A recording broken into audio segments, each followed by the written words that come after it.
Magandang araw po sa inyong lahat at sa mga loyal kabarangay na nakikinig ngayong tanghali. Itago niyo na lamang po ako sa pangalang Randy. 31 years old at may-ari ng isang maliit na computer cafe sa aming lugar sa Pampanga. Papadudot, lahat daw po ng tao ay deserve ng second chance. Kung sakali man na nagkamali tayo, pero sa palagay ko po ay hindi ko deserve yon. Dahil napakalaki ng kasalanan ko sa taong walang ibang ginawa kundi ang ibigay ang lahat ng pangangailangan ko at siguraduhin magiging maganda ang buhay ko. Masasabi ko nga na napakaswerte ko dahil hindi ko nararanasan noon ang maghirap at lahat ng bagay na gustuhin ko ay nakukuha ko. Hindi naman po kami mayaman pero sagana ako sa lahat ng bagay na hinihiling ng bawat tao na magkaroon sila. Pero sa kabila ng mga natamasa kong kaginhawahan sa buhay ay hindi ako nakontento. Naging makasarili ako at nagrebelde dahil lang may isang bagay akong hindi nakuha. Marami akong nagawang kasalanan at maling desisyon sa buhay, ngunit sa tulong po ng mga taong nagmamahal sa akin ay nakamit ko ang second chance na inaasam ko. Papadudod, sumulat po ako sa inyo para ibahagi ang kwento ng aking buhay na kahit puno ng pagsisisi ay natagpuan ko naman ng pag-asa dahil sa kabila ng aking pagkakalugmok ay mas pinili kong bumangon at ayusin ang aking buhay. Hindi lang para sa aking sarili kundi para na rin sa mga taong nagpapahalaga at nagmamahal sa akin. Higit sa lahat ay para sa aking ama na kung nasaan man ngayon ay hinihiling ko na kahit papaano ay maging proud sa akin. Papadudot, dating OFW po si Papa. At hindi po sa pagmamayabang pero hindi ko po naranasan ang maghirap dahil lahat ng pangangailangan ko ay naibibigay ni Papa. Sagana ako sa pagkain at mga material na bagay. Nakapag-aral ako sa isang exclusive school. May kasambahay din kami dahil nag-iisang anak lamang ako at ang mama ko po noon ay nagtatrabaho sa isang pagawaan ng bag sa Angeles, Pampanga. Araw-araw ay naiiwan ako sa bahay kasama ni Yaya Lita na itinuring ko na rin pong pangalawang ina. Natatandaan ko po noon na madalas mag-away sina mama at papa dahil nakukulangan si mama sa 30,000 pesos na pinapadala ni papa kada buwan. Papadudot, 2 taon pa lamang po sa Qatar noon si Papa at ako naman ay 8 years old noong magloko si Mama at sumama sa ibang lalaki. Samantalang naiwan naman po ako kay Yaya Lita. Papadudot, nang malaman ni Papa ang ginawa ni Mama ay hindi na po siya nagulat dahil nasa Pilipinas pa lang daw siya ay alam na niya ang pangangaliwa ni Mama. Pero pinakisamahan pa rin ni Papa si Mama sa takot na baka ilayo ako sa kanya ni Mama. Lumaki akong nasanay na si Papa at si Yaya Lita lamang ang pamilya ko.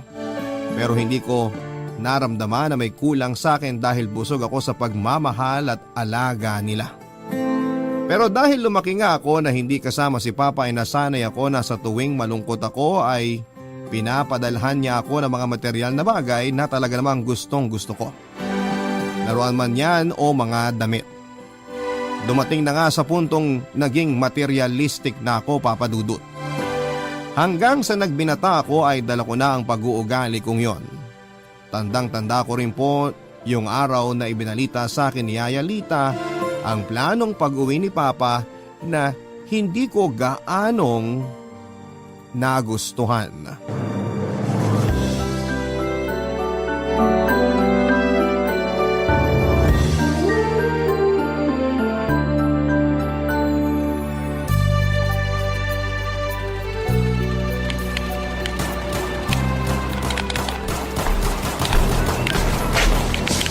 O Randy, tama na yan.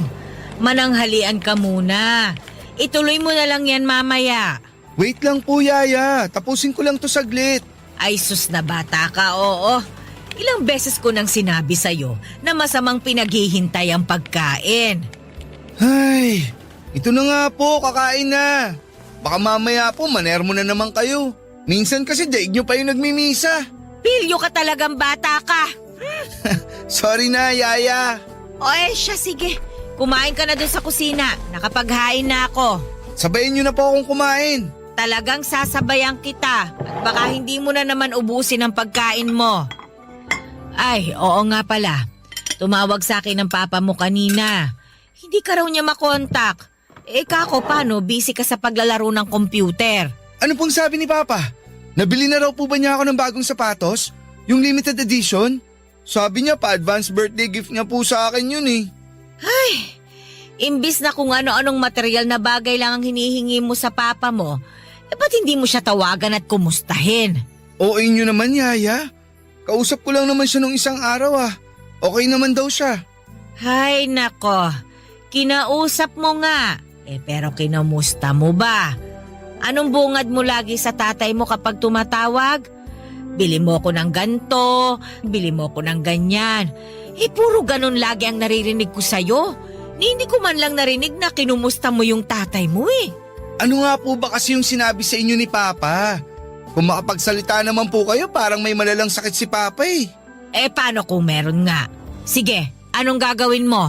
Malakas pa sa kalabaw si Papa. Di naman po tatabla ng sakit yun. Ay, yan ang akala mo. Ang sabi sa akin ng tatay mo, uuwi na siya sa December kasi may nararamdaman na raw siya sa katawan niya. Ano naman daw yung nararamdaman niya? Baka rayuma lang po yun. Di ba po kapag tumatanda ganon? Sana nga'y simpleng rayuma lang. Naku, talaga naman itong batang ito.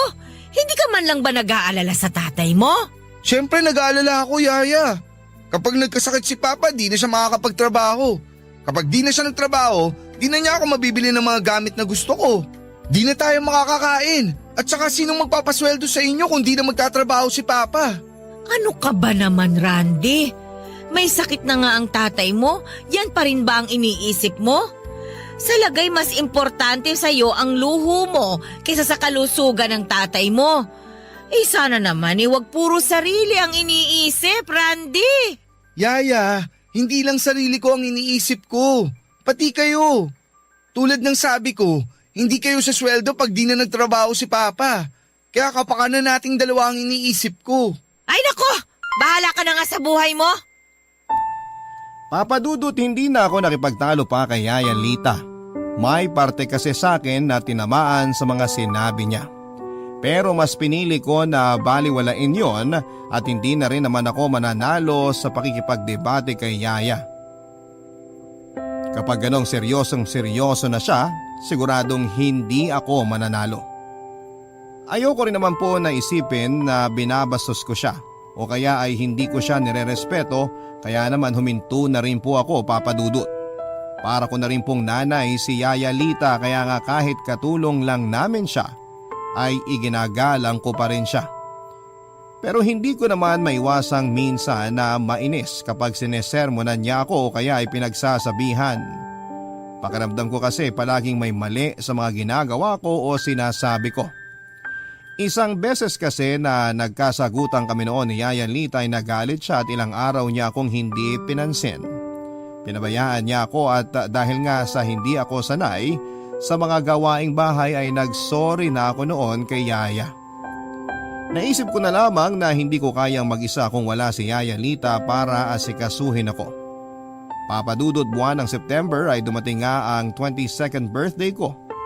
Nagpadala noon si Papa ng 7,000 pesos para sa akin para raw panghanda ko. Pero hindi ako natuwa. Dahil hindi niya naipadala ang pinangako niyang sapatos para sa akin. Ang tagal kong naghintay para sa sapatos na ibibigay niya at lagi ko rin namang pinapaalala sa kanya nang sa ganon ay hindi niya makalimutan. Pero hindi ko alam kung nakalimutan ba niya o wala talaga siyang sapatos na maipapadala sa akin. Masama ang loob ko noon, Papa Dudut, dahil nangako siya sa akin. Pero hindi naman niya natupad. Yon ang unang beses na may hiningi ako kay Papa na hindi niya naibigay. Naisip ko na nga lang na baka delayed lang ang package. Pero nang tanungin ko siya ay hindi raw niya nabili ang sapatos na gusto ko dahil kulang daw ang pera niya. at sinabi niyang dadagdagan na lamang niya ang perang ipapadala niya sa akin para sa birthday ko. Papadudot na sanay na ako na lahat ng gusto ko ay nakukuha ko. Kaya talaga namang sumama ang loob ko ng husto sa mga nangyari. Imbis na magpaluto ako ng pagkain para may maipamigay ako sa mga kapitbahay namin ay nilustay ko na lamang sa alak ang halos 3,000 pesos sa pera na pinadala sa akin ni Papa. At kulang-kulang 1,000 naman para sa mga pulutan.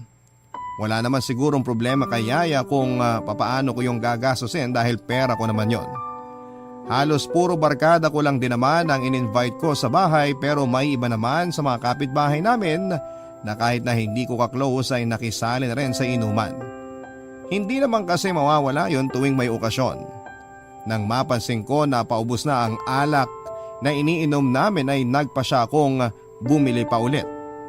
Pero sabi ng isa sa mga barkada ko na si Marlon ay itaya ko na lang daw ang natitira kong pera sa online sabong na nauuso dati noong meron pa. Para na rin daw makalimutan kong pansamantala ang matinding sama ng loob kay Papa. Hindi ako marunong magsabong, Papa Dudut, pero nakinig ako sa sulsol ng barkada ko. Tinuruan nila ako kung paano tumaya, pumili at kumilates ng manok. Sa una ay maliit lamang ang taya ko. Pero habang tumatagal ay palaki na ng palaki ang pagtaya ko.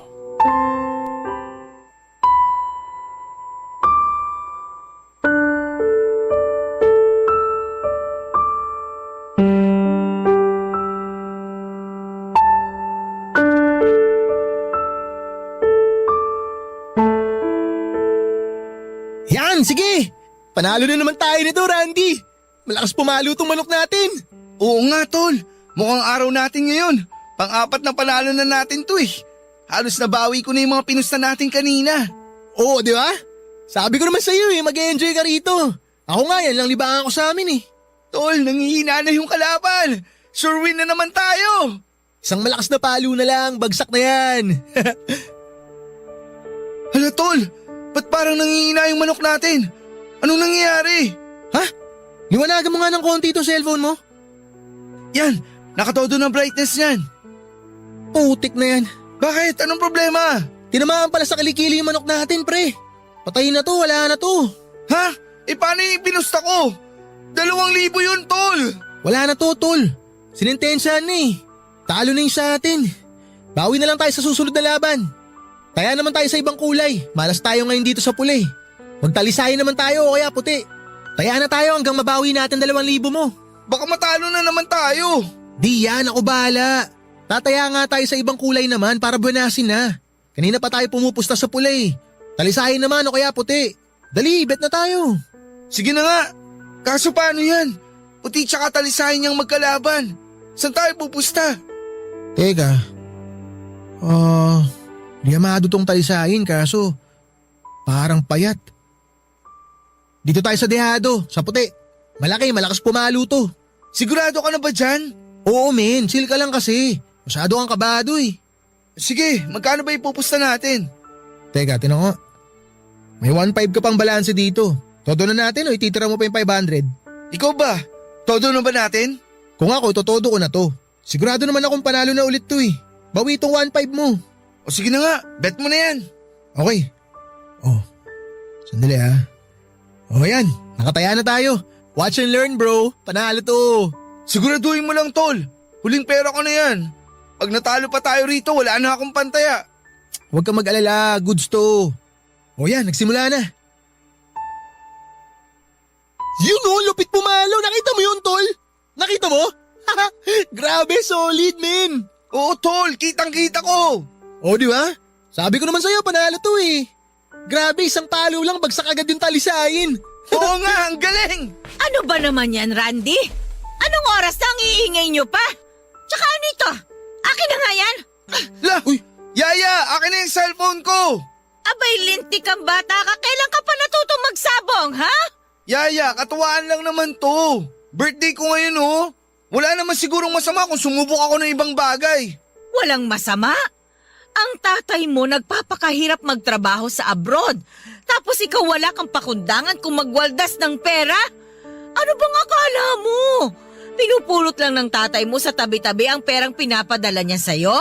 Ano ka ba naman, anak? Abay, maawa ka naman sa tatay mo. Ano ba yan? Ang KJ nyo naman manang lita eh.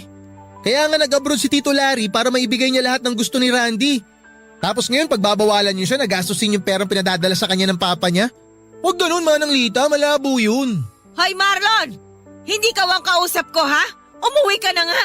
Kahit kailan talaga hindi ka magandang impluwensya sa alaga ko. At ikaw naman Randy, umakyat ka na sa kwarto mo. Matulog ka na. Bukas ko na ibibigay itong cellphone mo.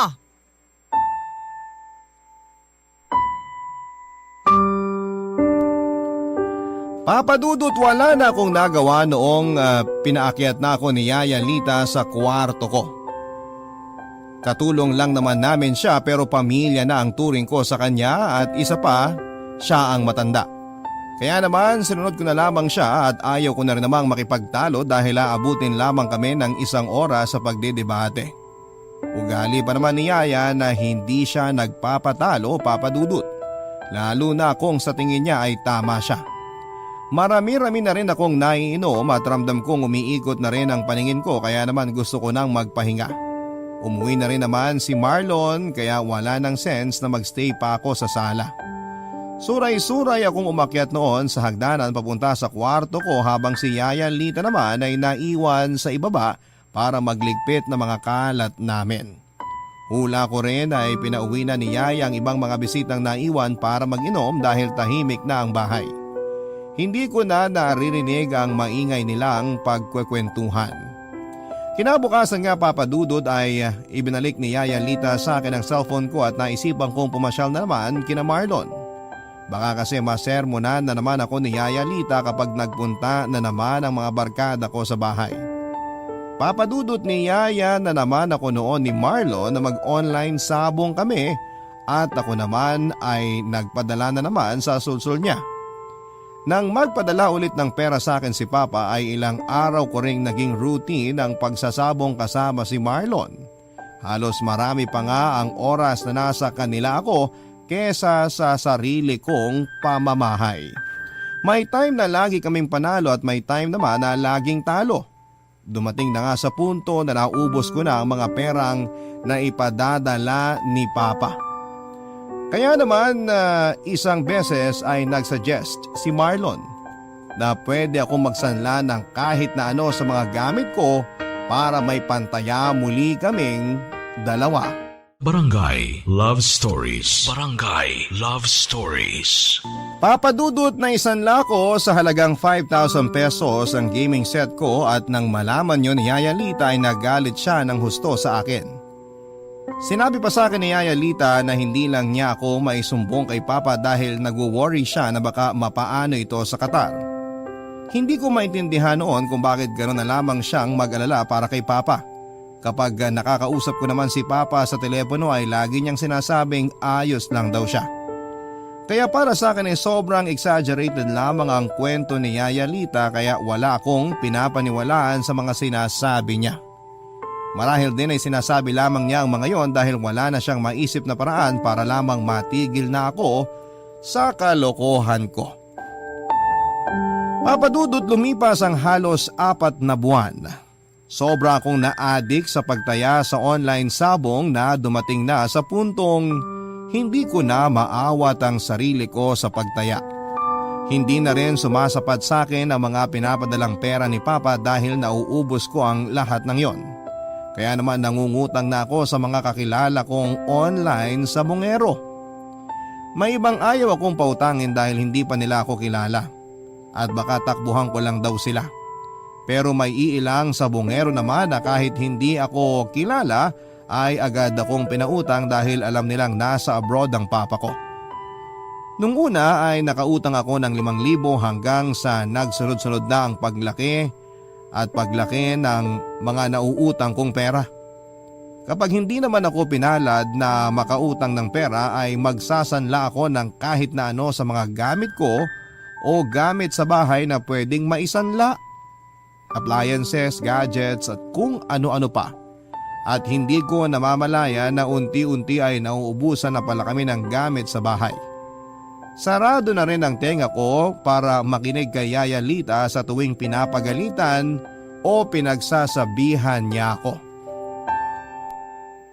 Ako na ang nag-alaga sa'yo simula nang iwang ka ng nanay mo.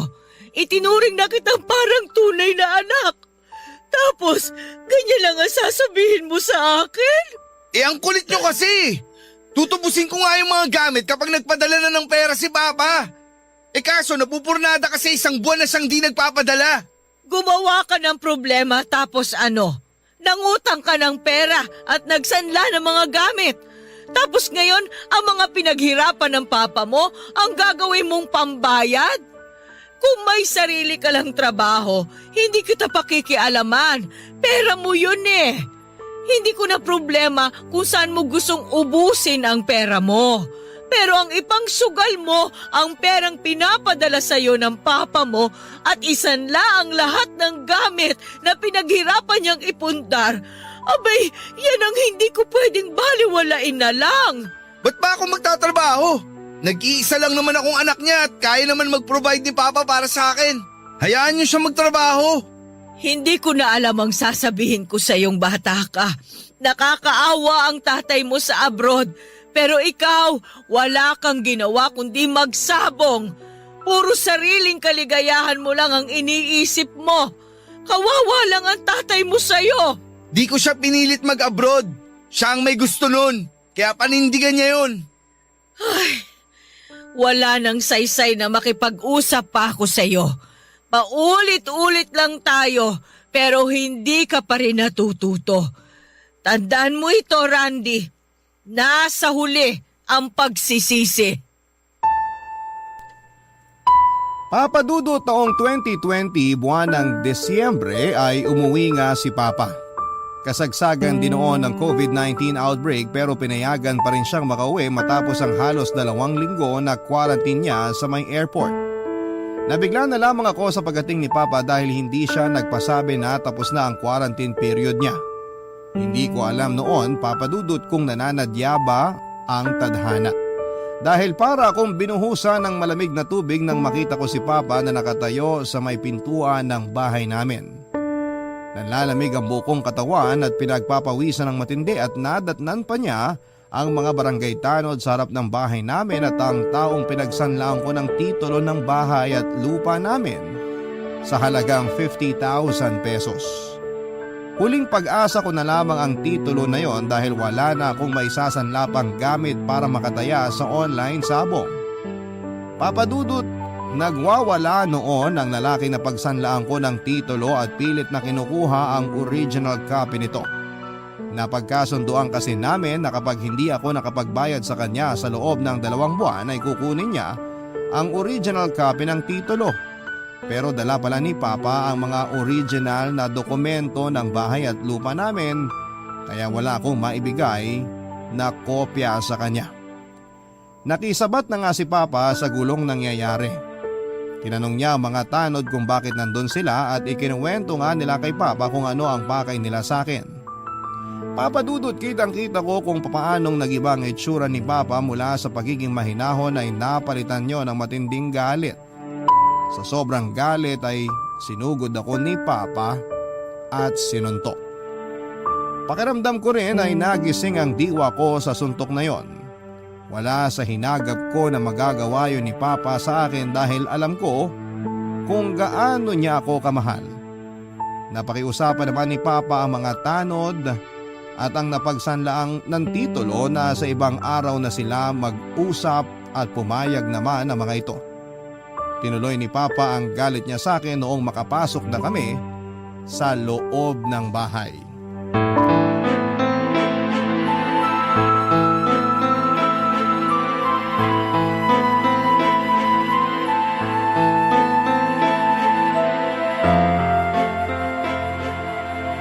Totoo bang sinabi nila? Sumagot ka, Randy! Makinig ka muna sa akin. Magpapaliwanag ako. Oo o hindi lang isasagot mo! Totoo ba? Ay, Larry! Ay, nandito ka na pala. Maupo ka muna at huminahon ka. Pag-usapan nyo ng mahinahon yan ni Randy. Makakasama sa iyo ang magalit ng husto. Kaya kalmahin mo yung sarili mo. Ano ko kakalma kung ganito ang aabutan ko? Kaya sumagot ka, Randy. Tinatanong kita, totoo bang sinanla mo ang titulo ng bayat lupa natin? Larry, huminahon ka muna. Mamaya na kayo mag-usap. Huwag ka muna makialam dito, Lita. Kinakausap ko tong anak kong walang hiya. Pero makakasama sa'yo ang magalit ng husto. Pakiusap naman, Larry. Mamaya nyo na pag-usapan yan. Magpahinga ka na muna. Alam ko na pagod ka rin sa biyahe. Sinabi ko huwag ka muna makialam dito. Ano? Pagtatakpan mo na naman ba ang anak ko? Matagal mo na bang alam ang tungkol dito? Oo.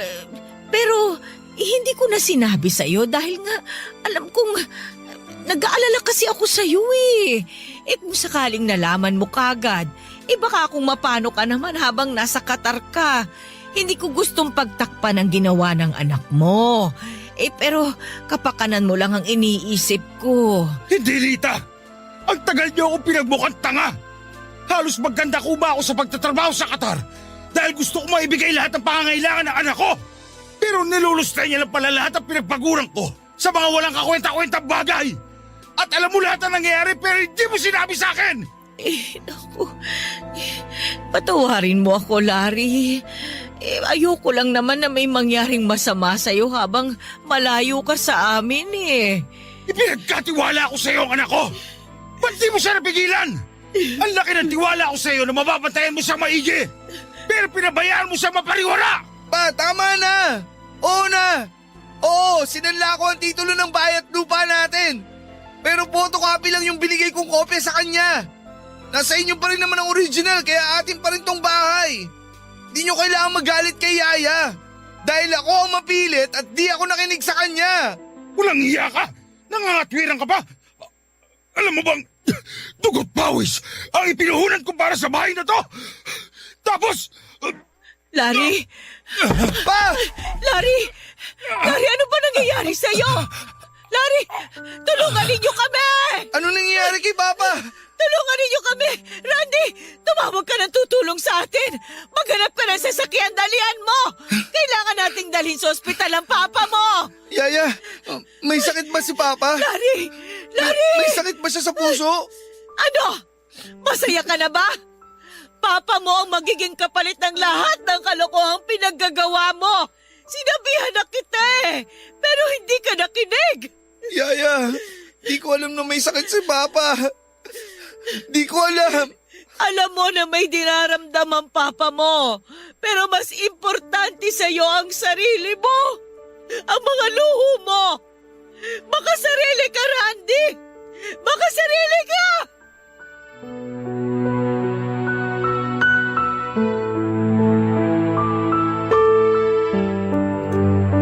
Papadudot na isugod nga namin si Papa sa ospital pero dead on arrival na raw siya, sabi ng mga doktor. Sinubukan pa nilang i-revive ang katawan ni Papa at habang ginagawa nila yon ay umiiyak lang kaming pareho ni Yaya Lita at ako naman ay tahimik na nagdarasal sa Diyos na huwag muna siyang kunin sa akin, sa amin. Gusto ko pa siyang makasama ng matagal at gusto kong humingi ng tawad sa kanya. Kahit pa araw-araw akong humingi ng tawad sa kanya ay gagawin ko. Basta mabuhay lamang si Papa. Gusto kong bumawi sa kanya, Papa Dudut. Gusto kong itama ang lahat ng pagkakamaling nagawa ko sa kanya at kay Yaya Lita. Halos napahagulhol kaming pareho ni Yaya nang umabot na sa halos 18 minutes na nire-revive nila si Papa at wala pa rin po itong response. Nagpatuloy pa rin ang mga doktor sa pag-revive kay Papa pero matagal at halos kalahating oras na ay huminto na sila at sinabing wala na silang magagawa pa. Nakiusap pa kami ni Yaya sa kanila na kung pwede ay ulitin nila ang pag-revive kay Papa pero yun na raw ang pinakamahabang oras na pwede nilang gawin sa procedure na yon. Papa Dudut, para akong binuhusan ng malamig na tubig nang sabihin ng mga doktor na wala na nga si Papa. Naisip ko na marahil ay galit ang Diyos sa akin dahil hindi niya dininig ang panalangin ko na mabuhay si Papa. Pero ako ang may kasalanan. Bakit si Papa ang kailangang magbayad sa lahat ng pagkakamali ko? Bakit hindi na lamang ako pinarusahan ng Diyos? Halos magka-mental breakdown ako ng mga oras na yon, Papa Dudut, habang si Yaya naman ay parang mahihimatay na. Dahan-dahan siyang lumapit noon sa wala ng buhay na katawan ni Papa at humaguluhol ng iyak. Napaluhod na lamang ako sa malamig na sahig ng emergency room at tulala lamang na nakatingin kay Yaya na mahigpit na nakayakap sa bangkay ni Papa. Napakabilis ng mga pangyayari, Papa Dudut. Nag-uusap pa lamang kami ni Papa habang galit na galit siya sa akin. Tapos bigla na lamang siyang inatake sa puso at isinugod sa ospital. Hindi ako makapaniwala na sa isang iglap lamang ay mawawalan ako ng ama. Ama na handang gawin ang lahat para sa kanyang anak. Barangay Love Stories. Barangay Love Stories. Paul si Yaya habang mahigpit na yakap ang malamig na katawan ni Papa. Alam ko kung gaano siya nasasaktan sa pagkamatay ni Papa at naiintindihan ko ang pinanggagalingan niya. Dahil ako man ay sobrang nasasaktan dahil sa mga nangyari. Pero hindi ko magawang lapitan ang wala ng buhay niyang katawan, Papa Dudut, dahil sobra akong nagigilty. Hindi man direkta ay pakiramdam ko ay ako ang pumatay sa kanya. Namatay si Papa nang dahil sa pagiging makasarili at pagiging irresponsable kong anak. Lumaki ako na hindi ko siya kasama pero ramdam ko kung gaano niya ako kamahal. At bigla na lamang nag-rewind ng mga alaala ko kay Papa noong nabubuhay pa siya. Mga alaala noong mga pagkakataong pinapadala niya ako ng laruan noong bata pa ako kapag sinasabi kong malungkot ako. Mga oras na masaya kaming magkausap sa video call tuwing birthday ko. Hanggang sa lumaki na ako at nagminata ay hindi nagkulang si Papa na ipakita at iparamdam sa akin kung gaano niya ako kamahal. Walang pagkakataon na humindi siya. Napadalhan ako ng kung anuman sa tuwing may hihingin ako sa kanya. Kagad niyang pinapadala lahat ng gusto ko at kailangan ko kahit mamahalin pa ang mga yon. Kung kinakailangan na mag-overtime siya sa trabaho ay ginagawa niya basta maibigay lamang ang lahat ng gusto ko. Lagi nga niyang sinasabi sa akin noon na wala lang sa kanya ang pagod sa pagtatrabaho at pangungulila sa kabila ng pagiging malayo niya sa akin. Basta makita niya lamang na masaya at sagana ako sa buhay. Doon ko lamang na-realize kung gaano ako kawalang kwentang anak, Papa Dudut. At totoo nga ang kasabihan na laging nasa huli ang pagsisisi.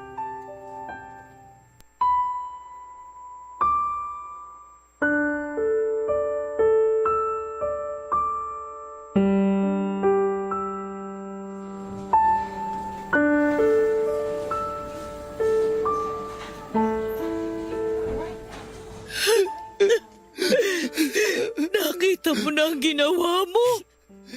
Tingnan mo. Wala na si Larry. Wala na ang papa mo, Randy. Sorry pa. Sorry. Patawarin mo ako pa. Wala nang silbi ang paghingi mo ng tawad. Hindi ka na niya maririnig. Anong klase kang anak? Hindi ako nagkulang ng pangaral sa iyo at paalala. Hindi kami nagkulang ng papa mo sa iyo.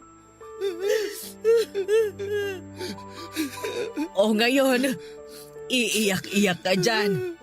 Hindi mo man lang siya kinumusta nung nasa abroad siya.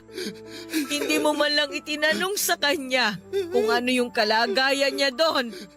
Kasi ang iniisip mo lang ay ang mga bagay na ibinibigay niya sa'yo at ang perang ipinapadala niya sa'yo. Pero ni minsan, hindi mo naisip ang papa mo kasi makasarili ka. Opo, Yaya. Naging makasarili ako. Patawarin niyo po ako. Sorry pa. Ang sama-sama ako anak sa inyo. Patawarin niyo ako. Alam mo, nung iniwan ka ng mama mo sa akin, sobrang nagpasalamat ang tatay mo sa Diyos. Kasi kung pati raw ikaw ay nawala sa kanya, baka hindi na talaga niya kayanin.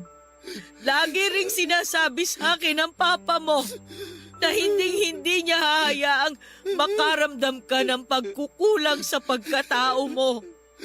Kaya pinunan niya lahat ng puwang na iniwan ng mama mo. Pero malas niya lang na ikaw ang naging anak niya. Dapat talaga, isinama ka na lang ng nanay mo nung umalis siya. Hindi nararapat sa tatay mo ang magkaroon ng anak na katulad mo. Kaya nga nagsisisi na po ako. Sana mapatawad niyo pa po ako ni Papa. Alam kong huli na para humingi ako ng tawad. Pero paulit-ulit po akong hihingi ng tawad sa kanya. Hindi ganun kadali yon, Randy. Na kapag humingi ka ng tawad ay maaayos na ang lahat. Hindi ganun yon. Hindi yan pambura na kapag nakagawa ka ng pagkakamali, mabubura mo. Alam ko po na malaki ang kasalanan ko. Pero sana po mapatawad niyo ako. Hindi ko gustong mamatay si Papa. At lalong di ko gusto na mawala ng ama. Nagkakaganyan ka lang kasi wala ka nang lulustayin na pera. Wala nang magbibigay sa'yo ng mga bagay na gusto mo. Hindi mo man lang ba naisip ang sakripisyo ng papa mo para mabigyan ka ng magandang buhay? Nakuha mo pa talagang ipagmalaki na para sa'yo naman ang ginagawa niya? Oo nga, para sa'yo. Pero hindi mo pinahalagahan at sinayang mo lang. Naiintindihan ko na po lahat, Yaya. Singsisi po ako ngayon dahil di ko talaga alam na aabot sa ganito. Kung nakinig lang po ako sa inyo noon. Sinabi ko na sa'yo noon pa na laging nasa huli ang pagsisisi. Pero hindi ka nakinig. Ano pa ba ang magagawa ng paghingi mo ng sorry ngayon? May babalik ba niya ng buhay ng papa mo? Babangon ba siya sa kinahihigaan niya ngayon? Hindi, Randy! Hindi! Sinayang mo lang lahat ng sakripisyo ng papa mo para sa'yo! Masyado ka nagpalamon sa mga makamundong bagay at nagpadala sa buyo ng barkada mo na wala namang naidulot na maganda sa'yo. O nasan sila ngayon? Yung barkada mong nandyan lang kapag may pakinabang sila sa'yo, pero sa oras ng pangangailangan, hindi mo malapitan. Tanggap ko na po lahat ng mga pagkakamali ko. Sana bigyan niyo po ako ng chance na itama ang lahat ng yun. Ano pa ang silbi? Wala na ang papa mo. Magbago ka man, huli na ang lahat. Hindi na niya makikita ang pagbabagong sinasabi mo. Yaya, please. Nagmamakaawa ako sa inyo. Tulungan mo ako. Wala na si Papa. Ikaw na lang ang meron ako. Gabayan mo ako katulad ng dati. Mahal kita, Randy. Sa'yo ko binuhos lahat ng pagmamahal na hindi ko naibigay sa mga anak ko. Dahil sa kagustuhan kong bigyan sila ng maayos na buhay. Tiniis kong malayo sa kanila. Nakontento na lang ako na nakakausap ko sila sa telepono. Pero ngayon naisip ko, tama ba na ibinigay ko sa'yo ang lahat ng pagmamahal na yon? Sorry, Yaya. Di ako naging mabait na alaga sa'yo. Binaliwala ako ang pagmamalasakit mo sa amin ni Papa. Hayaan mo akong bumawi, Yaya. Sa inyong dalawa ni Papa. Wala na akong rason para manatili pang kasama mo. Patay na si Larry. Simulat sa Paul, siya ang amo ko. At ngayon wala na siya. Tapos na rin ang trabaho ko. Yaya, please. Huwag mo akong iiwan. Wala na si Papa. Ano na mangyayari sa akin pag nawala rin kayo sa akin? Alam ko ang selfish ko para sabihin to. Pero kailangan ko kayo. Di ko kaya mag-isa, Yaya. Matanda ka na. Matuto kang tumayo sa sarili mong mga paa. Hindi habang buhay may aalalay sa'yo at gagawa ng mga bagay para sa'yo. Kung meron kang gusto, paghirapan mong kunin yon. Hindi sa lahat ng oras may mag-aabot at magbibigay sa'yo nun. Tandaan mo, lahat ng bagay na gusto mong makuha, pinaghihirapan. Hindi yan kusang darating sa'yo at babagsak mula sa langit. Papa Dudut, doon ko lang naalala lahat ng mga pangaral ni Yaya sa akin, mga paalala na para sa kapakanan at ikakabuti ko na binaliwala ko lamang dahil masyado akong nakampante at umasa kay Papa. Napakawalang kwenta kong anak at ni hindi ko man lang nasuklian ang lahat ng sakripisyo at pagmamahal niya para sa akin. Papa Dudut, 3 araw din pong naiburol si Papa bago siya tuluyang nailibing. Matapos ang libing niya ay nagmukmuk lamang ako sa bahay at nawala na ako ng gana sa lahat ng bagay. Hindi ko magawang kumain o uminom man lang ng tubig. Madalas lang din po akong nakatulala sa kawalan o kaya naman ay inaalala ang mga araw na lagi akong tinatanong ni Papa kung ano ang gusto ko. Mga araw na lagi niya ring sinasabi na mahal niya ako na gagawin niya ang lahat para sa akin. Pero sa ngayon, Papa Dudut, ay hindi ko na maririnig ang boses ni Papa habang sinasabi ang mga katagang yon. Isang bagay na lamang ang gusto ko at iyon ay ang bumalik siya. Pero alam kong napaka-imposible nang mangyari. Sinabi ko sa sarili ko na hindi na ako hihingi ng kahit na ano basta bumalik lamang siya. Pero sa huli ay na-realize ko na wala na talaga siya at hindi na maibabalik pa.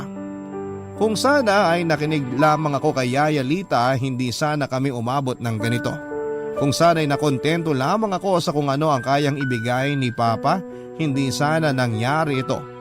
Kasalanan ko ang lahat, Papa Dudut. Ako ang dahilan kung bakit namatay si Papa at walang ibang dapat na sisihin kundi ako.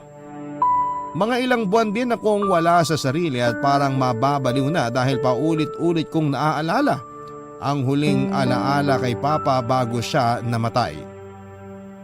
Pero laking pasalamat ko na hindi ako iniwan ni Yaya Lita at nanatili siya sa tabi ko sa kabila ng mga nagawa at nasabi ko sa kanya noon, Papa Dudut.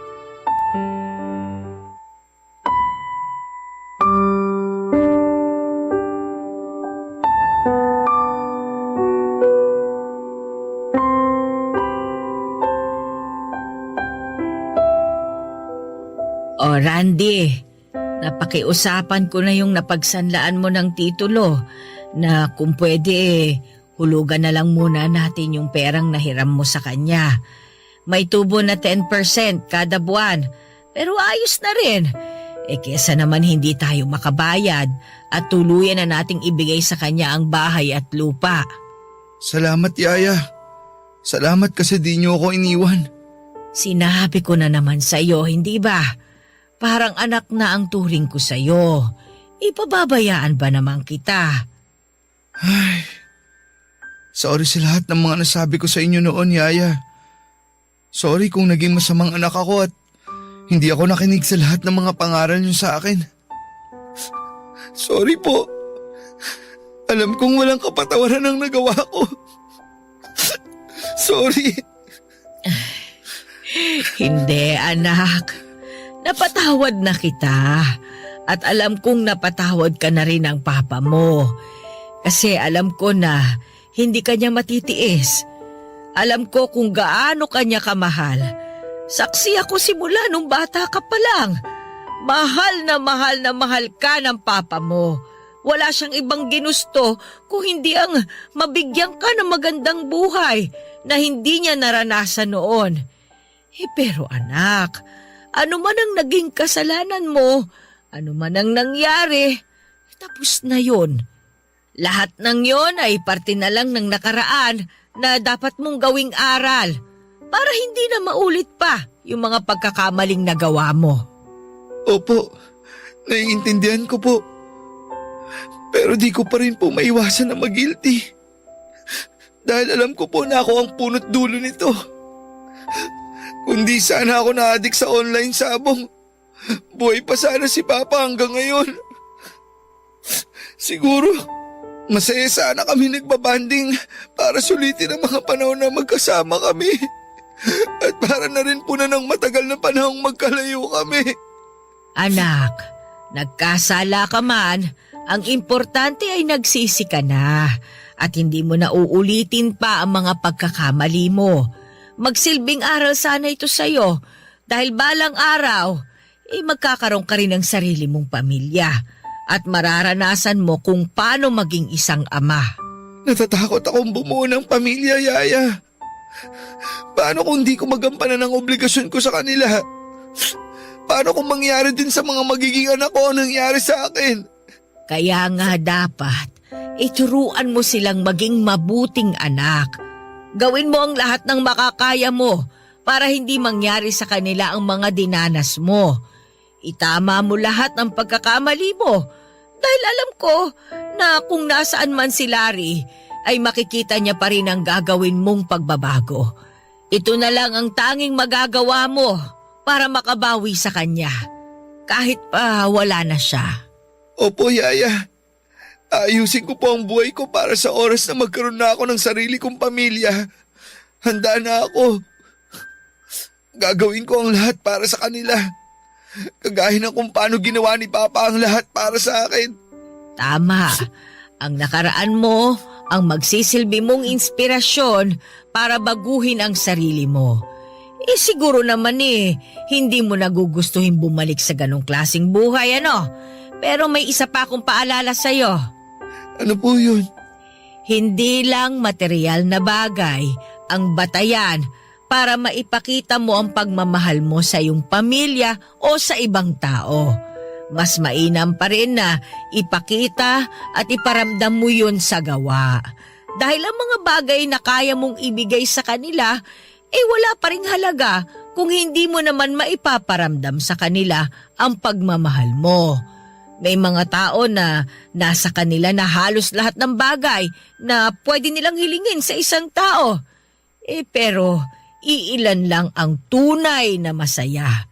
Alam mo ba kung bakit? Bakit po? Dahil kulang sila sa pagmamahal. Tandaan mo, ang pagmamahal, anumang uri yan, ay hinding-hindi matutumbasan ng kahit anong material na bagay o ng napakaraming pera. Opo, tatandaan ko po yan. Tsaka matanda na rin ako. Sana naman, bago man lang ako mamatay, maging maayos na ang buhay mo at maabutan ko pa sana ang mga magiging apo ko. Di pa kayo matanda, Yaya. Aalagaan niyo pa po ang mga magiging anak ko. Ay, nako. Wag lang sana silang maging pasaway para humaba pa ang buhay ko. Yun lang. Hindi ko po maipapangako na di sila magiging pasaway. Anak ko po yun Papadudot kung wala siguro si Yaya ay hindi ko alam kung saan na ako pupulutin. Laking pasasalamat ko na sa kabila ng lahat ng mga nangyari ay dinamayan niya ako at hindi iniwanan. Sa payo at tulong ni Yaya ay naghanap ako ng trabaho, natanggap ako bilang isang call center agent sa isang BPO company na napag-applyan ko. Tumatanggap kasi sila kahit na high school graduate lang. Pinagbuti ko ang trabaho ko, Papa Dudut, at unti-unti ay nakabayad ako sa lahat ng pinagkakautangan ko. Natubos ko na rin ang ibang mga gamit na naisanla ko pero ang iba ay hindi na. Dahil naibenta na raw ng napagsanlaan ko at yung iba naman ay nasira na raw.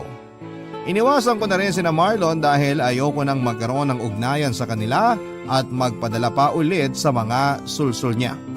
Papadudod, ilang taon pa ako nagpursige sa pagtatrabaho at sa wakas ay nakapagpatayo ako ng sarili kong internet shop. Maliit lamang naman ang shop na yon at si Yaya ang nagbabantay kapag tulog ako o kaya naman ay nasa trabaho. May isa na rin naman akong helper doon kaya hindi na gaanong nahihirapan si Yaya sa pagmamanage ng shop. Unti-unti po ako nakapangon, Papa Dudut, at hindi nga nagtagal ay nakapag-asawa ko.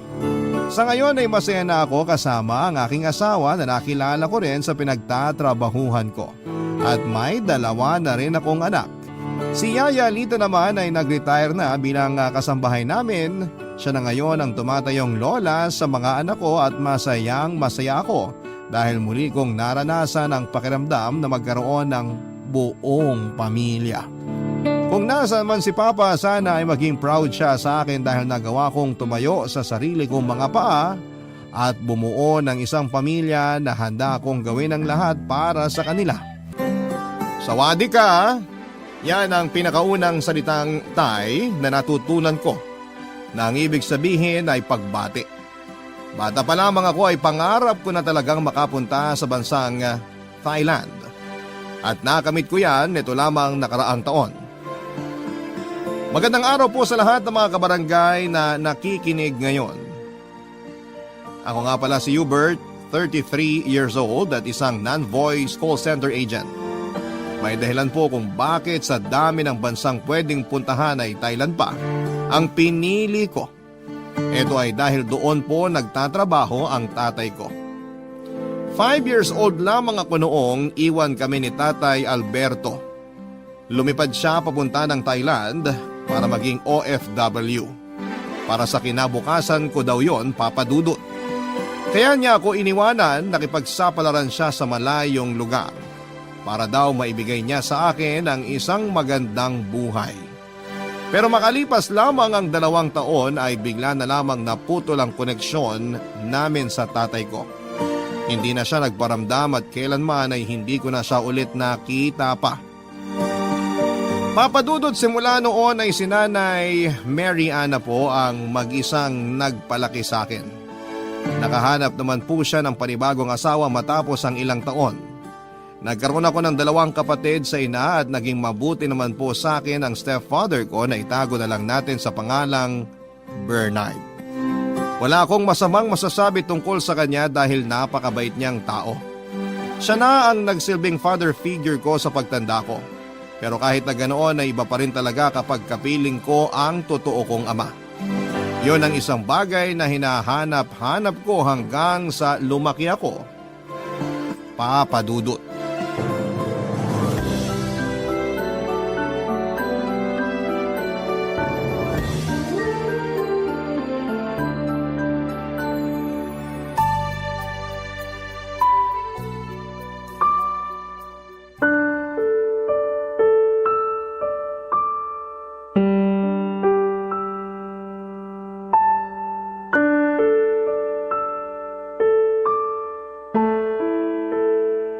Nay, may tanong po ako. Oh, ano ba yon? Anong gagawin mo kung isang araw, bigla na lang pumasok dyan sa pinto si tatay? Anong ibig mong sabihin? Araw-araw naman pumapasok dyan ng tatay mo ah. Hindi po si Tatay Bernard ang tinutukoy ko, kundi si Tatay Alberto. Hubert, hanggang ngayon ba naman? Umaasa ka pa rin sa pagbabalik ng tatay mong yon? Opo, wala naman pong masama dun, di ba? Tsaka isa pa, tatay ko yun. Alangan naman kalimutan ko na lang siya basta. Hindi na siyang tatay mo ngayon. Si Bernard na ang tatay mo. Siyang nagpalaki sa'yo. Siyang nag-alaga sa'yo. Siya ang pumalit sa pwesto na iniwan ng tatay mo simula nung hindi na siya nagparamdam. Alam ko naman po yun, pero syempre, iba pa rin naman kapag… Wala nang pero-pero. Kalimutan mo na yung lalaking yon. Kapag narinig ka ng tatay Bernard mo, ano na lang ang iisipin niya? Hindi ko naman po sinasabi na ayaw ko kay Tatay Bernard. Gusto ko lang naman na makita ulit si tatay kahit na iniwan na niya tayo. O para saan pa? Para mapanatag ng isip ko. Dami ko po kasing katanungan hanggang ngayon eh. Napapatanong ako, paano kung hindi na lang nag-abroad si tatay? Ano kaya ang buhay na meron tayo ngayon? Imbis na sayangin mo ang oras mo sa kakaisip ng mga bagay na imposible nang mangyari, isipin mo na lang ang kinabukasan natin. Wala kang mapapalang sagot sa mga tanong na ganyan dahil wala na nga ang tatay mo. Kaya nga tinatanong ko kayo kung isang araw bigla na lang bumalik si tatay, ano pong gagawin nyo? Wala. Paanong wala? Hindi nyo siya papansinin? Hindi. O para saan pa ba? Iniwan niya tayo kaya wala na siyang karapatang bumalik pa sa buhay natin. Pero paano nga Hindi kung... ko na nga siya tatanggapin. Hindi na siyang mahal ko. Si Bernard na. Hindi na siya ang asawa ko, hindi na siya ang tatay mo. Tatay ko pa rin siya, kahit anong sabihin nyo. Tatay mo na nang iwan sa'yo. At saka bakit mo pa ba iniisip yung taong yun?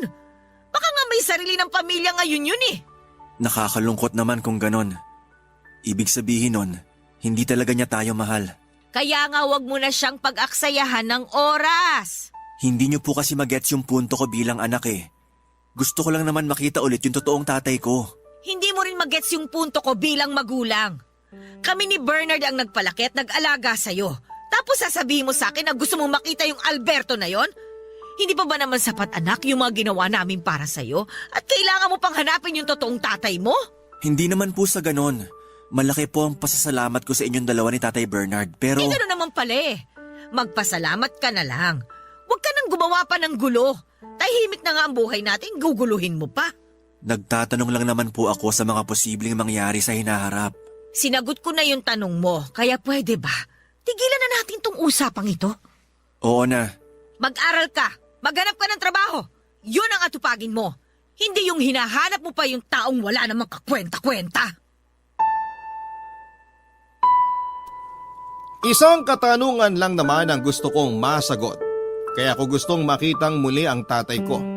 Bakit hindi na niya kami binalikan pa? Simula noong hindi na siya nagparamdam ay yun na po ang katanungang bumabagabag sa isipan ko. Nangako siya sa akin noon at hanggang ngayon ay nakaukit pa rin sa alaala ko ang mga pangakong yon. Kaya naman labis ang tampo ko sa tatay ko dahil pinabayaan niya kaming mag-ina. Hinayaan niya akong lumaki na iba ang ama. Hindi niya tinupad ang mga pangako niya sa akin na mabigyan ng maayos na kinabukasan. Simula noon, Papa Dudut, ay pinangako ko sa sarili ko na mag-iipon ako ng pera para makapunta sa Thailand para hanapin ang tatay ko.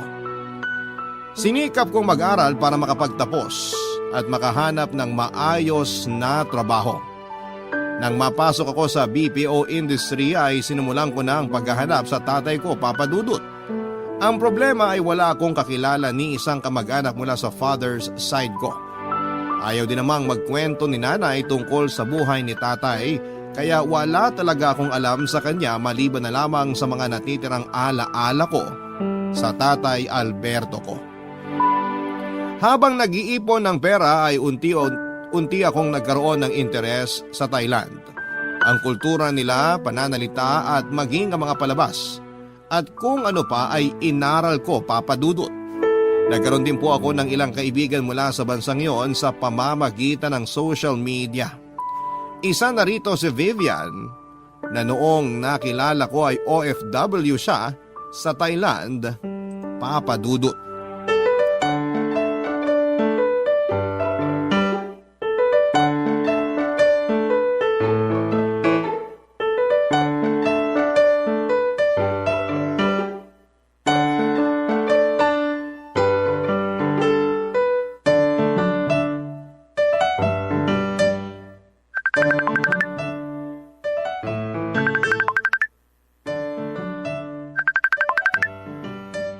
Hello? Hello? Busy ka ba? Hindi naman, nagpapahinga lang. Katatapos ko lang kumain. Sana all nakakain na. Bakit? Hindi ka pa ba kumakain? Hindi pa, pauwi pa lang ako galing work. Nasa labas ka pa? Oo, dadaan pa lang ako sa grocery. Patingin nga. Open mo cam mo. Sandali. Oh, kita mo na ako? Oo. Naglalakad ka? First time yata yan ah. Oo, healthy living na ako ngayon. Medyo kumakapal na naman kasi yung mga taba ko eh. Patingin nga ng taba. Hoy! Oh, ba't ka palang napatawag? Wala lang, mangungulit lang. Anong balita sa'yo? Eto, alipin pa rin ang salapi. Wala ka pang ipon? Lika na rito sa Thailand. Wala pa nga eh. Alam mo namang nagalaw ko na yung savings ko noong nagka-pandemic. Ngayon pa lang ulit ako bumabawi. Yung pandemic kasi na yan eh, panira sa mga plano. Bakit mo ako biglang niyaya mag-Thailand na? Miss mo na ba ako? Hoy, walang ganon. Ikaw talaga? Biro lang. Hopefully this year pwede na. Talaga? Oo, wala naman ako masyadong pinagkakagastusan ngayon. Kaya nakakapag-ipon na ako ng maayos. Kapag nakapunta ka rito, ano namang gagawin mo? Siyempre, titikman kita. Ano? Yung luto mo. Kako, titikman ko yung mga luto mo. Di ba sabi mo mahilig ka magluto? Yun yung uunahin ko. Ikaw, Hubert, ha? Kinakabahan ako sa mga lumalabas dyan sa bunganga mo eh. Ikaw naman? Ilang taon na tayong magkakilala, di ka pa nasanay. Hindi talaga. Ipapasyal mo ba ako kapag nakapunta na ako dyan? Oo naman. Actually, may itinerary na ako kapag nakalapag ka na dito sa Thailand. Pagdating mo pa lang, may bibisitahin na tayong resto.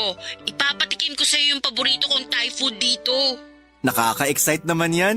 Kaya bilisan mo nang mag-ipon. Huwag kang gastador dyan. Eto na nga, nag-iipon na nga ulit. Gusto ko na talagang makapunta dyan. Ano pang balita sa tatay mo? May nakuha ka na bang impormasyon tungkol sa kanya? Wala pa eh. Ayaw naman magkwento ni nanay. Tuwing binubuksan ko yung usapan tungkol sa tatay ko, nagagalit siya. Wala ka bang kontak sa mga kamag-anak ng tatay mo? Wala eh. Ni isa wala akong kilala sa side ng tatay ko. Ang hirap naman yan. Paano ka maghahanap ng tao dito sa Thailand kung wala kang ka-idea kung saang lupalop siya mahahanap? Yun nga eh. Siguro Diyos na ang bahala sa akin dyan.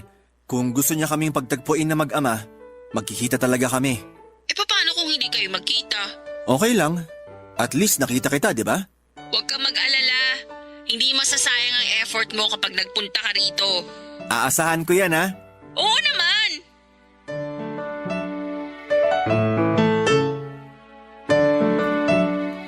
Pandemic nung una kong nakilala si Vivian Papadudut.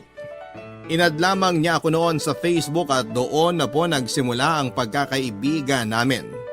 Dahil naka-work from home at hindi rin makalabas ng bahay ay binigyan ko ng oras si Vivian. 5 years na siya noong nagtatrabaho sa Thailand bilang performer. Dati siyang miyembro ng isang dance group na sinubukang hanapin ng swerte sa ibang bansa katulad ng ginawa ng tatay ko. Si Vivian ang pumawi ng boring na buhay ko noong pandemic, Papadudut. Mabilis kaming naging close kahit na online lamang kaming nagkakausap. Minsan sa isa't isa kami naglalabas ng mga problema namin sa buhay. Minsan ko na rin na-open sa kanya ang tungkol sa tatay ko at sa kagustuhan kong makapunta ng Thailand para hanapin siya. Noong lumuwag ang restriction sa bansa ay unti-unting bumalik ang dati sa lahat. Pero kahit ganoon ay nagpatuloy pa rin ang contact namin ni Vivian sa isa't isa. Sa katunayan ay mas lumalim pa ang pagkakaibigan namin. Sinubukan ko siyang ligawan noon pero binasted lamang niya ako dahil masyado raw siyang busy sa kanyang trabaho, Papadudut. Para magkaroon ng LDR relationship o ka-long distance. Ganon pa man ay mas lumakas ang hangarin kong makapunta sa bansang Thailand dahil 2 taon na ang gusto kong makita doon. Unang-una, syempre ang tatay ko. Pangalawa si Vivian na naging close ko na rin ng mga panahong yon, Papadudut. Excited na akong makita silang dalawa, Papadudut. Barangay Love Stories. Barangay Love Stories. Papadudot, sakto lang po ang monthly income ko sa trabaho ko para matustusan ang mga pangangailangan ng pamilya ko. Nag-aabot ako ng pera sa mga magulang ko at nag-aabot din ako para sa pag-aaral ng mga kapatid ko kaya medyo nahirapan ako makapag-ipon muli lalo na noong nagkaroon ng pandemic ay nasimot ang savings ko. Kinailangan ko talagang maghigpit ng sinturon noon para makaipon ng pambili ng ticket ko papunta sa Thailand. Lagi akong nagbabaon sa trabaho ko at umiiwas na kumain sa mga restaurant at fast food. May sarili din po akong tumbler para hindi ko na kailangan bumili ng ticket kapag nasa labas ako. Binansagan nga po akong pot-pot sa trabaho dahil sobrang kuripot ko raw. Pot-pot, kuripot. Totoo naman yon, Papadudut, dahil sa kagustuhan ko makapunta sa Thailand ay hindi na nga po ako bumili ng bagong damit. Katwiran ko hanggat na isusuot ko pa ng maayos sa mga damit ko ay tuloy lamang ako sa paggamit ng mga yon. Hindi rin ako sumasama sa mga galaan kahit na lagi akong inaaya ng mga katrabaho at kaibigan ko. Nililibang ko na lamang ang sarili ko sa pamamagitan ng pagtambay sa labas ng bahay namin. Kung minsan ay nakikipaglaro na lamang ako ng basketball sa covered court malapit sa amin, pero kalimitan ay si Vivian ang pumapatay ng oras ko. Hanggang netong nakaraang taon na nga ay nakapag-ipon na ako ng pera para sa 3 araw na pagdalaw ko sa Thailand. Wala akong ibang sinabihan nito, Papa Dudut, kundi si nanay lamang.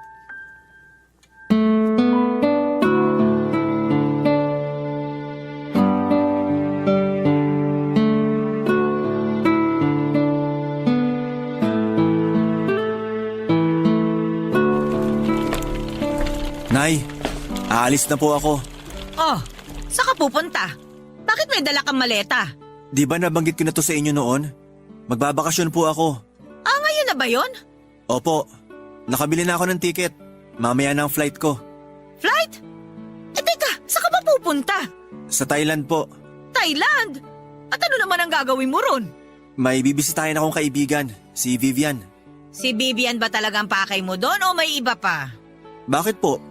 Sino pa bang pupuntahan ko doon? O sino pa ba? O di walang hiyamong ama. Sa tingin nyo nasa Thailand pa siya hanggang ngayon? Aba malay ko, wala naman akong pakialam na sa taong yun. Yun naman pala eh. Bakit nyo pa tinatanong kung si tatay bang pakay ko sa Thailand kaya ako pupunta doon? Bawal ba magtanong? Gusto ko lang malaman kung nahanap mo na siya kaya mo biglang naisip na pumunta ng Thailand. Di ka naman lilipad ng ibang bansa para lang sa babaeng nakilala mo sa Facebook eh. Huwag kayong mag-alala. Wala pa akong impormasyon tungkol kay tatay. Pero tama kayo. Isa siya sa mga rason kung bakit ako pupunta ngayon doon.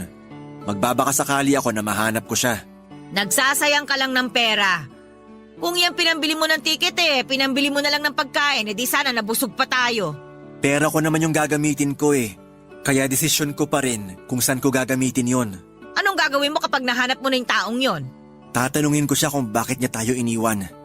Tatanungin ko siya kung kilala pa ba niya ako. Kung naalala pa ba niya na may anak siya sa inyo. Tatanungin ko siya kung bakit niya tayo kinalimutan. Ang dami mong alam. Hindi ka nalang makontento sa kung anong meron ka ngayon. Huwag po kayo mag-alala. Kapag nagkita kami ni tatay, hindi ko naman siya pipiliting bumalik sa buhay natin. Abay dapat lang. Masyado na makapal ang mukha niya kapag nagpakita pa siya sa atin. O maiba tayo. Itong Vivian na ba to talagang pupuntahan mo sa Thailand? Sino ba talaga yan? Girlfriend mo na ba yan? Hindi po. Kaibigan ko lang yon. Niligawan ko dati kaso ayaw naman sa akin. O tapos pupuntahan mo? Mana ka talaga sa tatay mo no? Pareho kayong tanga. Si nanay naman oh. Girlfriend lang ba ang pwedeng dayuhin? Kaibigan ko rin naman siya kahit binasted niya ako. Tsaka matagal na naming pinaplano to. Ay di bahala ka. Gawin mo kung anong gusto mo sa buhay mo. Buhay mo naman yan Sige po, mauna na po ako. Baka malate ako, traffic pa naman. Saan ka ba sasakay niyan? Magta-taxi na lang ako. O siya sige, mag-ingat ka. Ano pong gusto niyong pasalubong? Kahit ano, bahala ka na. Basta makabalik ka lang na maayos, ayos na sa akin yon. Sige po, bibilhan ko kayo ng ref magnet. Bahala ka. Kahit natutol ay wala din naman pong nagawa si Nanay Mary Ann dahil nasa wastong gulang na ako nang mag-decide ako para sa sarili ko. Isa pa ay pera ko rin naman ang ginagamit ko para sa bakasyon na yon papunta ng Thailand. Pagdating sa airport ay sobra-sobra ang kaba ko dahil first time ko lamang lumabas ng Pilipinas. Kinakabahan ako noon na baka ma-offload ako sa immigration. Uso pa naman noon ang mga napapabalitang kababayan nating na-offload ng walang rason. Kaya naman bago pa magpunta sa airport ay nakahanda na talaga lahat ng documents ko, Papa Dudut. May hirapan na kasi akong makapag-ipon ulit kapag nasayang lang ang ticket ko para sa trip na yon. Mabuti na lamang at mabait ang immigration officer na natapat sa akin. Matapos ngang mahabang pilahan at interview ay pinayagan din akong lumabas ng bansa. Sobrang excited ako noon dahil first time ko lamang sumakay ng eroplano. Mas higit ang excitement ko dahil makikita ko na sa wakas ng personal si Vivian at magkakaroon na rin ako ng chance na hanapin ang tatay ko sa Thailand. Mabilis lang ang naging biyahe ko, Papa Dudut. Wala rin palang pinagkaiba ang Pilipinas sa Thailand dahil mababait din ang mga tao doon. Halos pareho lang din ang klima.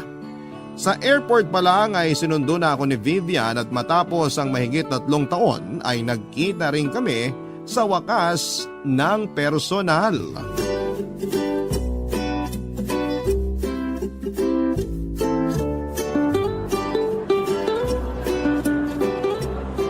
Oy, Hubert! Vivian! Payakap nga! Sawadee krap! Welcome to Thailand! Totoo na ba to? Nasa Thailand na ako? Oo, totoo na to. Sa wakas, nakatapa ka na dito sa Land of Smiles. Walang iba kundi ang Thailand! Ay, di pa rin ako makapaniwala. Parang panaginip lang ang lahat. Ang tagal kong hinintay ang araw na to. Alam ko, simula nung nagkakilala tayo, wala ka ng ibang binanggit kundi ang makarating dito. Pangarap ko na to simula pagkabata eh. Kung sakaling mahanap nga natin ang tatay mo rito, ano naman ang pinakaunang gagawin mo kapag magkaharap na kayo? Kukumprontahin mo agad? Ano nga ba? Hindi ko naisip yan ah. Sa totoo lang, di ko alam. Bakit naman hindi mo alam? Matagal mo na siyang gustong makita pero hindi mo alam kung anong gagawin mo kapag magkaharap na kayo? Oo, parang ganon. Siguro kasi alam ko naman na hindi na talaga kami magkikita. Akala ko pa naman handa ka na. Siguro, yayakapin ko siya. Yayakapin ko siya ng mahigpit. Yun lang? Ano pa ba? Siyempre kukumustahin. Tapos itatanong ko na lahat ng gusto kong tanungin sa kanya. Pero saka na lang natin problemahin yon kapag nahanap na natin siya. Huwag kang mag-alala. Sisiguraduhin ko na masasagot lahat ng katanungan mo bago ka umuwi sa Pinas. Parang sure na sure ah. Alam mo ba kung saan mahahanap si tatay? Malay natin. Hindi ka sure. Yung totoo, may alam ka ba? Wala. Liga na nga, umalis na tayo. Saan mo ako unang dadalhin? Excited na ako mamasyal dito. Kakain tayo. Ipapatikim ko sa'yo yung favorite Thai dish ko. Ano naman yon? Ayoko sa manghang ha. Hindi ako mahilig doon. Somtam ang tawag sa ipapatikim ko sa'yo. Masarap yun. Somtam? Ano yun? Teka, familiar yan ah. Nabasa ko na yan eh. Yan ba yung salad? Tama, green papaya salad yun. Dumayo ako rito sa Thailand para lang kumain ng papaya. Eh ang dami nun sa Pinas. Siraulo, masarap yun. Pinaghalo-halo ang tamis, alat, asim at anghang. Basta hindi yung typical na salad. Tikman mo na lang para malaman mo yung sinasabi ko. Basta akong bahala sa'yo. Sige, pero bago tayo kumain, hanapin muna natin kung saan yung tutuluyan ko. Halika na, samahan na kita. Alam mo ba kung saan yung address? Oo, nandito sa cellphone ko. O tara na. 3 araw lang ang itinagal ko sa Thailand, Papa Dudut. Sa tulong ni Vivian ay nakahanap ako ng mumurahing accommodation na malapit lang sa sentro. Sa unang araw ko doon ay agad niya akong ipinasyal sa mga tourist spot sa Bangkok. Ipinatikim din niya sa akin ang mga masasarap na pagkain doon. Wala kaming ginawa sa buong araw na yon kundi ang mag-bonding. Damang-dama ko ang pagiging bakasyonista dahil wala kaming sinayang na oras, Papa Dudut. Pagdating naman sa 2nd araw ay doon na namin iginugol ang oras namin sa paghahanap kay tatay. Nagtanong-tanong kami sa mga kapwa kababayan natin doon kung may kakilala ba silang Alberto na siyang pangalan ng tatay ko. Alam ko, Papa Dudut, na mahihirapan kaming mahanap ang isang taong matagal nang walang paramdam. Pero at least, alam ko sa sarili ko na sinubukan ko siyang hanapin. Malawak ang Bangkok at mahigit 30,000 ang OFW sa buong Thailand. Kaya para kaming naghahanap ng karayom sa malawak na buhanginan. Sa kasamaang palad, kulang ang 1 araw para hanapin ang tatay ko, Papa Dudut. Sa huling araw ko sa Thailand ay sinulit ko na lamang ang nalalabing oras ko doon. Malungkot man na hindi ko nagawa ang totoong pakay ko doon ay masaya naman ako kahit papaano dahil nagkita na kami ni Vivian. Iyon nga lang, bago ako umalis pabalik sa Pilipinas, ay isang sekreto ang nalaman ko tungkol kay Vivian na konektado pala sa tatay ko. Barangay Love Stories. Barangay Love Stories. Tanggap ko na noon, Papa Dudut, na hindi ko na talaga makikita pa ang tatay ko. Bukod sa kulang ako sa oras ay wala na rin akong impormasyon tungkol sa kanya. Nagbabakasakali lamang naman ako pero ang pagbabakasakaling yon ay wala namang napala. Para ako naghahanap ng multo na kahit na anong gawin ko ay hindi na siya magpapakita pa sa akin, maliban na lamang kung siya mismo ang magpaparamdam.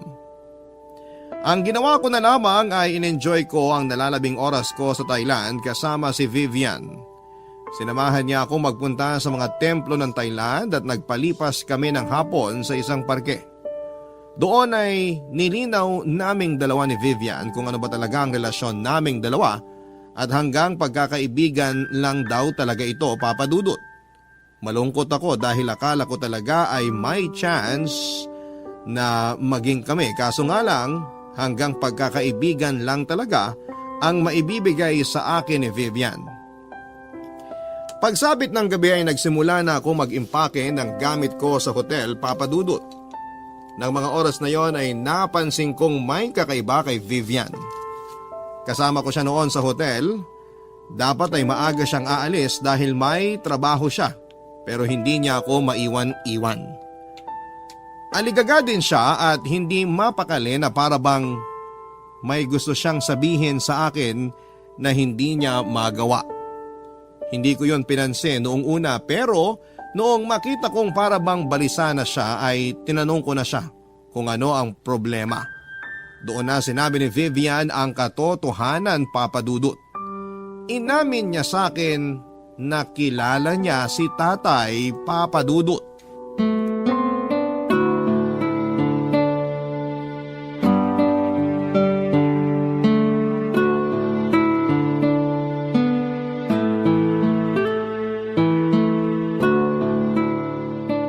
Hoy, okay ka lang ba? Kanina ka pa paikot-ikot dyan.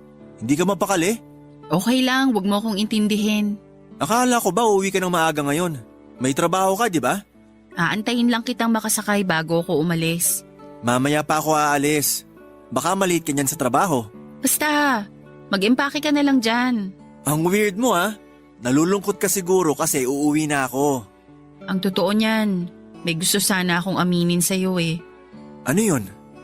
Paano ba? Huwag kang magagalit sa akin ah. Bakit nga? Ano ba yung sasabihin mo? Kilala ko ang tatay mo, Hubert. Ha? Paano nangyari yun? Magkatrabaho kami dati. Totoo ba? Yung tatay ko na matagal ko nang kinukwento sa'yo? Kilala mo siya? Oo. Nakipagkilala ako sa'yo dahil sa tatay mo. Planado yung pag-add ko sa'yo sa Facebook.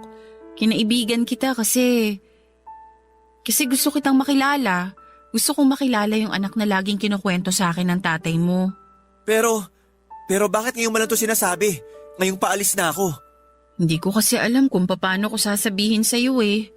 Hindi ko alam kung ako ba dapat ang magsabi sa'yo nito. Pero ayokong umalis ka na walang napala rito sa Thailand kaya bago ka umuwi, gusto kong malaman mo ang totoo.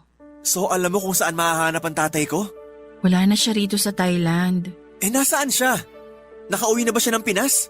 Bago ko sagutin yan, may ipapakita muna ako sa'yo. Ito yung last picture naming magkasama. Sandali. Hanapin ko lang sa phone ko. Heto. Nagkaroon kami ng group picture bago mag-pandemic. Nasaan si tatay dyan? Siya yung nakapula. Nakapula? Babae yung nakapula. Siya yan, Hubert. Pinalitan ni Alberto ang pangalan niya. Dumating yung araw. Lena na ang gusto niyang itawag namin sa kanya. Ano? Hindi kita maintindihan. Trans woman ang tatay mo. Yan ang dahilan kung bakit natakot siyang magpakilala sa'yo. Nahiya siyang malaman mo na ang tatay mo isa ng babae. Natakot siya na baka hindi mo siya matanggap. Paano? Teka sandali. Bakla ang tatay ko? Oo. Dito siya sa Thailand nag-transition. Yun bang dahilan kung bakit hindi na siya bumalik sa amin? Hindi. May iba pa siyang rason kung bakit hindi na siya umuwi sa Pinas. Eh ano? Hindi ko kasi alam kung dapat ko bang sabihin to eh. Sabihin mo na, Vivian!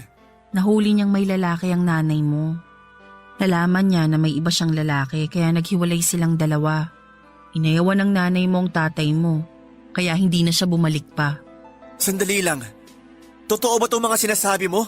Paano ko makakasiguro na hindi ka nagsisinungaling? Hindi pa ba sapat tong picture naming dalawa? Hindi mo ipinaalam sa akin na kilala mo pala si tatay. Tapos ngayon sasabihin mo ang mga bagay na to? Na bakla siya? Na nagloko si nanay kaya nawalan ako ng ama? Kung totoo nga mga sinasabi mo, nasaan na siya ngayon? Gusto ko na siya magpaliwanag ng lahat ng to, hindi ikaw. Wala na siya, Hubert. Patay na ang tatay mo. Ano? Ano nangyari yun? Paano siya namatay? Nagkasakit siya. Isa siya sa mga naging biktima ng COVID. Pero, hindi pwede to. Patay na ang tatay ko. I'm sorry kung ngayon ko lang nasabi ang lahat ng to sa'yo. Isa lang ang alam ko, Hubert. Mahal na mahal ka ng tatay mo.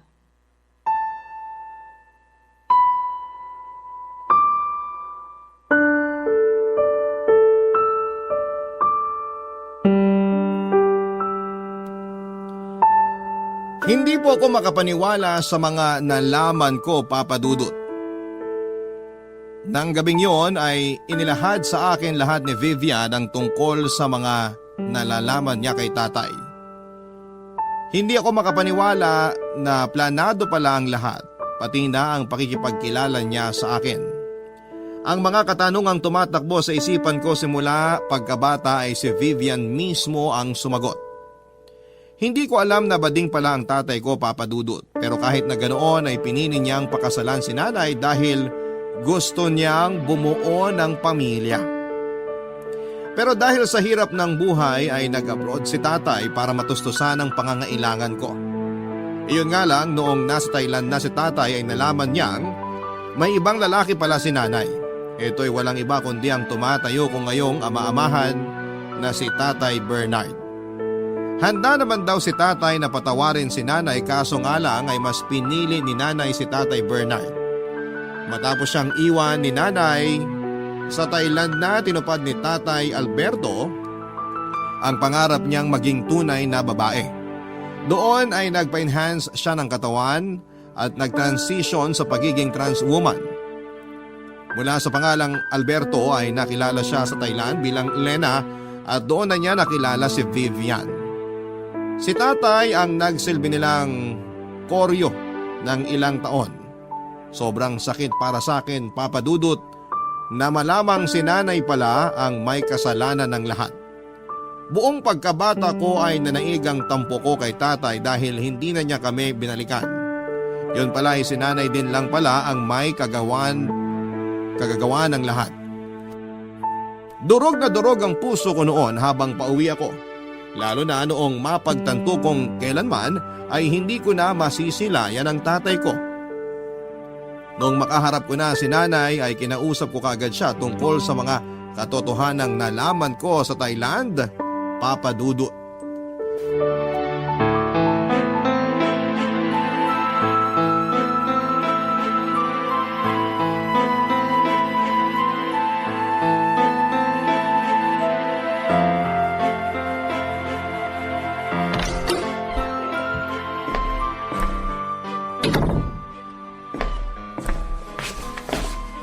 Nandito ka na pala.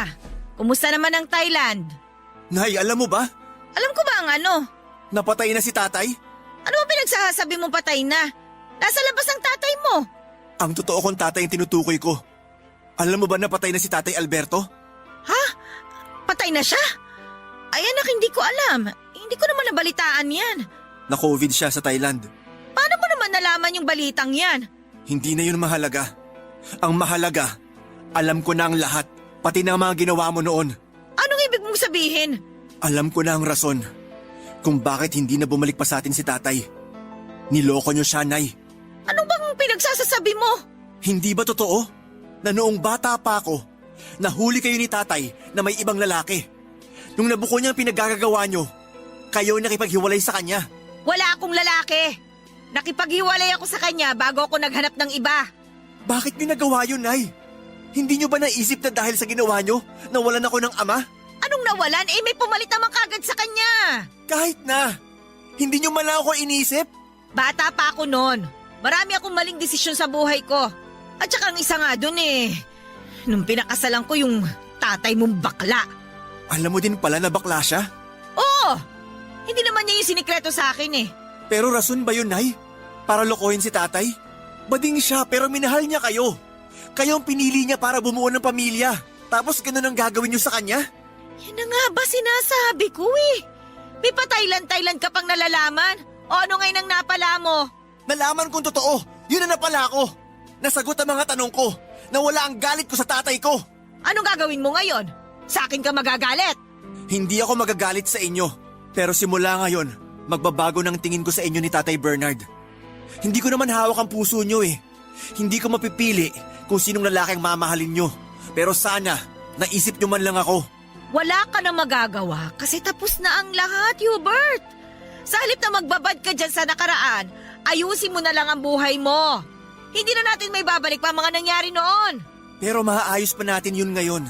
Kung sana nung bata pa lang ako, ipinaliwanag nyo na kung anong nangyari, di sana wala na tayong problema ngayon. Pero anong ginawa nyo? Iniwan nyo na nga si tatay. Itinanim nyo pa sa isipan ko na pabaya talaga siyang ama. Na iniwan niya tayo at kinalimutan. Kahit ang totoo, kayo naman pala ang dahilan ng lahat. Pasensya ka na ha. Magalit ka na sa akin kung gusto mo magalit. Nagkapatong-patong na kasi yung mga nangyari kaya hindi ko na nagawa pang bawiin yung mga nagawa ko at mga nasabi ko.